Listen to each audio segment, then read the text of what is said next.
to find some big success later that weekend. And as you said, you know, you said, I love that meet. You know, you arrived at a place where you could love that meet. But, you know, if you can take me back to kind of what happened in the 200 IM and then what happened right after that allowed you to kind of collect yourself and get ready for what's next. So Mark, you have picked out the key element.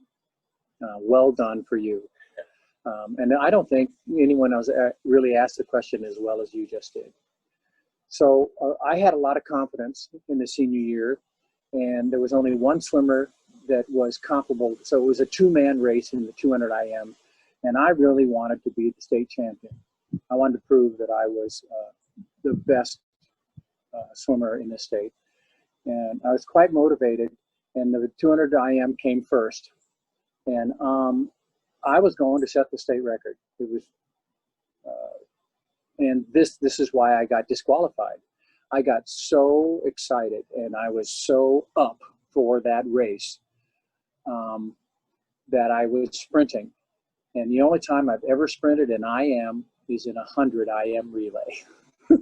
So the way I got disqualified is I'm swimming butterfly, and I hit the first turn, and I start backstroke. I got ahead of myself, and I got into the 1/2 stroke and went, oh no. And I turned over and finished the breaststroke, started the backstroke, realized, you know, I can see what's happening on the deck, and there's people waving their arms, and I know I've blown it. And so I coast. I coasted. And so that time of 2:02 could have been much better. And I was blowing it out. I was just a prelim swim, right? You know, like yeah, I was so, oh man, I felt and great. I had a mental lapse. And I had a mental lapse. And I would have blown it out. I would have gone much better than at least a second faster. Because I just started coasting. I shared the screen here while you were talking a little bit. So Gregory Penn from Trenton was the eventual state champion. He went 2:04.0 in the final, and the second place time here was looks like a guy named Gary Gottschling from Royal Oak, Humboldt, and he was 2:07.9, which was really a full 2 seconds behind what you had been in prelims, even coasting. You know, so. It was just Greg and I. Yeah. And I wanted to beat him. I really did. That was the one time where I really wanted to be, you know, be the champion. You painted a picture of your brother in the locker room punching lockers your junior year. So what happens after this race? So what's going on with you? Perfect. So after the disappointment of the disqualification in the 200 IM, the next race, where I'm in the individual race, is 100 breaststroke, and I want to redeem myself. And so I did have my perfect race. It was awesome. And once I'd set a time in the prelims, I matched it in the finals. So the times are within hundredths of a second or something. And it was the best I could do. And I was confident and stoked and motivated.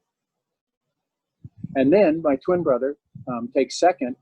And there's a picture in the files of us hugging, you know, we're side by side, lane by lane, reaching for each other with the accomplishment of twin brothers being first and second. And it was the capturing the look on our faces of that picture is one of the best moments of my life. So you went a minute .86 in prelims, just a shade over 101 in finals. So you won that race by 3 seconds. I mean, there was quite a distance. It was, yeah. So I stood up and watched my twin brother swim finish. Yeah. What you know, obviously there's a change here, you know, for your brother and how he's internalizing this, you know, within the year. He may not be happy that his twin brother is beating him, but I think I'm probably applying my thought here, and you could confirm it or deny it, but it seems like probably the difference was that there was no one else in between the two of you, and that he was now at least able to find that pride in saying, we are the best too. I might not be the best, but we together are the best two breaststrokers in the state. And it sounds like, you know, he could find joy in that moment that maybe he wasn't able to find the year before. It sounds like he kind of arrived in a better place a year later. He must have. He had his personal best. You know, you swim the season and then you have a taper and you're hoping to drop a second because of the tapering and the importance of the meet. And he did that. And so he had done his best and he was in a good place. Yeah. And so was I. That's great. And then we won state, right? So I wanted to ask you, as the best breaststroker in the state of Michigan, was it not, and this, I picked this up from the results, it looks like it was your brother who was on the medley relay, not you.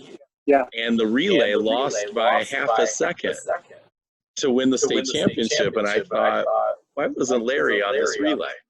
I think I could, again, it's the coach making decisions about how to earn the most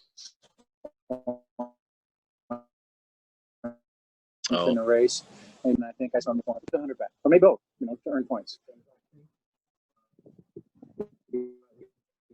Because I think this is awesome. You want to say team championship. Pretty cool. The only teammate that we've talked about in this process, obviously, has been your brother. This is about more than just the drivers who win a state championship. What did that mean for you and for your team to have that accomplishment together?